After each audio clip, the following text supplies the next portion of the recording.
Present ఇండియాలో ఉన్న legendary directors లిస్ట్లో నంబర్ 1 ఉంటారు మన తెలుగు డైరెక్టర్ ఎస్ఎస్ రాజమౌళి గారు. 23 ఏళ్ల సినిమా కెరీర్లో వరుసపెట్టి 12 సినిమాల్లో ఒక్క ఫెయిల్యూర్ కూడా ఫేస్ చేయని రాజమౌళి గారు తన కెరీర్లో ఎన్నో మైల్ స్టోన్స్ అందుకున్నప్పటికీ ఫిలిం మేకింగ్ పరంగా ఒకే ఒక డ్రీమ్ ప్రాజెక్ట్ ఉండిపోయింది. అండ్ ఆ మూవీ తీయడమే తన జీవిత లక్ష్యం అని ఇప్పుడు కాదు, ఆయన ఫస్ట్ మూవీ నుంచే చెప్తున్న మాట కూడా ఇదే. అండ్ ఆ హ్యూజ్ ప్రాజెక్ట్ ఏంటో మీ అందరికీ తెలుసు, అదే మన ఇండియన్ హిస్టరీ మహాభారతం. తెలుగులోనే కాదు, ఆల్ ఓవర్ ఇండియాలోనే మహాభారతాన్ని బేస్ చేసుకుని చాలా మూవీస్ అండ్ సీరియల్స్ వచ్చేసాయి.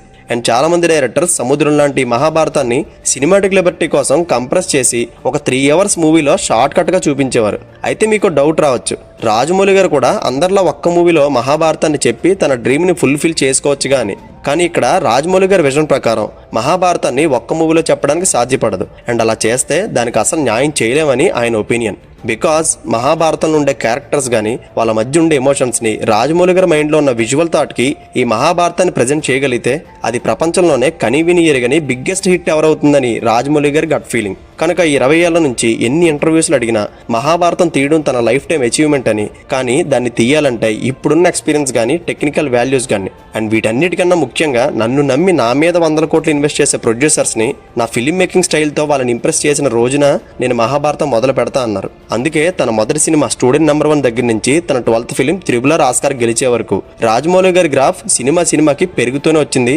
అండ్ వాటి కలెక్షన్స్ అండ్ అవి చేసిన బియాండ్ ది బౌండరీ రికార్డ్స్ వీటన్నిటి గురించి ప్రత్యేకంగా మాట్లాడుకోని అవసరం లేదు. అండ్ వన్ సెయింగ్ లో చెప్పాలంటే రాజమౌళి అనేది నేమ్ కాదు, ఇట్స్ ఎ బ్రాండ్. మరి అలాంటి ఫిల్మ్ మేకర్ మహాభారతం లాంటి ఎపిక్ హిస్టరీని హ్యాండిల్ చేస్తే ఎలా ఉంటుందని ప్రతి మూవీలో ఎవరు ఎన్నో సంవత్సరాల నుంచి ఈగర్గా వెయిట్ చేస్తూనే ఉన్నారు. అండ్ ఇక్కడ ఒక డౌట్ రావచ్చు, ఇండియాలో ఎంతమంది డైరెక్టర్స్ ఉన్నారు కదా, మరి వారందరికన్నా మహాభారతాన్ని రాజమౌళినే ఎందుకు తీయాలని కోరుకుంటున్నారని. దానికి ఆన్సర్ నాకు తెలిసిన ఒపీనియన్లో చెప్తాను. మహాభారతంలో ఉండే more than a drama, emotion అనేది క్రూషియల్ రోల్ ప్లే చేస్తుంది. So Rajamouli garu first movie నుంచి చూసుకుంటే ప్రతి మూవీలోని elevations, screen play, action blocks వీటన్నిటికన్నా మేజర్ డ్రైవ్ చేసే పాయింట్ ఎమోషన్. ఒక స్టోరీని ఎంత హార్డ్ హిట్టింగ్గా చెప్తే ఆడియన్స్ అంతలా కనెక్ట్ అవుతారు. అండ్ ఎమోషన్కి ఎప్పుడు లాంగ్వేజ్ బ్యారియర్ అనేది ఉండదు.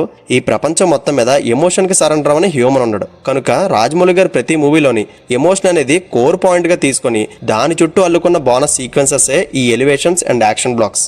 కనుక అలాంటి యూనిక్ ఫిల్మ్ మేకర్ మహాభారతంలో ఉండే హార్డ్ హిట్టింగ్ డ్రామాని, గుండెల్ని పిండేసే ఎమోషన్స్ని ప్రాపర్గా హ్యాండిల్ చేయగలిగితే ఆ మూవీ రిజల్ట్ ఏ లెవెల్ వరకు వెళ్తుందో మనం డిస్కస్ చేయడం కన్నా జస్ట్ చూసి మాట్లాడుకోవాలంతే. అయితే మహాభారతం తీయాలనుకోవడం, దానికోసం ఎన్నో ఇయర్స్ నుంచి వెయిట్ చేయడం ఇదంతా బాగుంది. కానీ ఎంత బడ్జెట్లో తీయాలి, ఎన్ని ఇయర్స్లో తీయాలి, ఎన్ని పార్ట్స్లో తీయాలి, ఎంతమంది కాస్ట్ను పెట్టుకోవాలి, అసలు ఇప్పుడున్న స్టార్స్ డేట్స్ అన్ని సంవత్సరాలు దొరుకుతాయా, ఇలాంటి క్వశ్చన్స్ అన్ని మీ మైండ్లో చాలాసార్లు వచ్చే ఉంటాయి. అండ్ వీటన్నిటికీ ఆన్సర్స్ రాజమౌళి గారు డిఫరెంట్ అకేషన్స్లో చెప్పారు. అదే మహాభారతం లాంటి ఎపిక్ హిస్టరీని హ్యాండిల్ చేయాలంటే ఒక ప్రొడ్యూసర్ వల్ల మాత్రం సాధ్యపడదు. దీనికి అప్రాక్సిమేట్లీ 10 మంది ప్రొడ్యూసర్స్ అయినా కావాలి. బికాజ్ రాజమౌళి గారి విజన్ ప్రకారం మహాభారతాన్ని ఒక 5-6 పార్ట్స్లో తీయాలని, అది కూడా ఒక 10 సంవత్సరాలు యజ్ఞంలా చేస్తే గానీ దీనికి సరైన న్యాయం చేయలేనని ఆల్రెడీ రాజమౌళి గారు మెంటల్గా ఎప్పుడో ఫిక్స్ అయిపోయారు. కనుక ఇన్ని పార్ట్స్ని ప్రొడ్యూస్ చేయాలంటే ప్రొడక్షన్ వాల్యూస్ 3000 కోట్ల పైనే ఉంటుంది. మరి అంత బడ్జెట్ ఒక్క ప్రొడ్యూసర్ హ్యాండిల్ చేయడం సాధ్యం అనేదే కాదు. కనుక ఇంతమంది ప్రొడ్యూసర్స్ చేతులు కలపాలి. అండ్ కాస్టింగ్ విషయానికి వస్తే అందరూ అనుకున్నట్టు మహాభారతంలో ఉండే లార్జర్ దాన్ లైఫ్ క్యారెక్టర్స్కి మన స్టార్ హీరోస్ ఎవరిని పెట్టుకోరు. బికాస్ డేట్స్ ఇష్యూ రావచ్చు, లేదా ఫ్యాన్స్ నుంచి expectations, and more over budget issues కూడా సగానికి సగం కాస్టింగ్కి అయిపోతుంది. కనుక ఇలాంటి వేరియస్ రీజన్స్ వల్ల స్టార్ హీరోస్తో చేయరు. నిజానికి ఇది చాలా మంచి మూవ్ అని నేను చెప్తాను. ఎందుకంటే ఈ సబ్జెక్ట్ని హ్యాండిల్ చేయడం ఒక ఛాలెంజింగ్ టాస్క్ అంటే మళ్ళీ స్టార్ హీరోస్ని పెట్టుకొని ఫ్యాన్స్ నుంచి వచ్చే ఎక్స్పెక్టేషన్స్కి రీచ్ అవ్వడం, రీచ్ కాకపోవడం, ఇలాంటి బడ్డెన్ అంతా మోయడం అనేది ఎక్స్ట్రా వెయిట్. కనుక మహాభారతం తీస్తే స్టార్స్తో మాత్రం తీయనని రాజమౌళి గారు చెప్పేశారు. మరి స్టార్స్ లేకుండా ఇదంతా ఎలా జరుగుతుందో తెలుసా?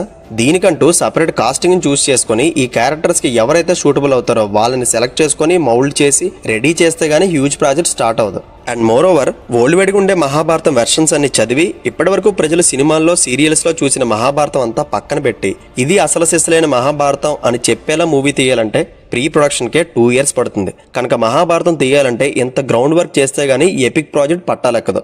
అయితే ఇన్ని సంవత్సరాలు ఇదంతా విన్నాక ఇది ఒక కలలాగే ఉండిపోతుంది అనుకున్నా, కానీ ఇది నిజం అవ్వబోతుంది. ఆ మాట స్వయంగా రాజమౌళి గారి ఫాదర్ విజేంద్ర ప్రసాద్ గారే చెప్పారు. ప్రెజెంట్ రాజమౌళి గారు సూపర్ స్టార్ మహేష్ బాబు గారితో పాన్ వరల్డ్ సబ్జెక్ట్ ఒకటి కన్ఫర్మ్ చేశారు. అండ్ ఇది అయిన వెంటనే మహాభారతం స్టార్ట్ అవబోతుందని చెప్పారు.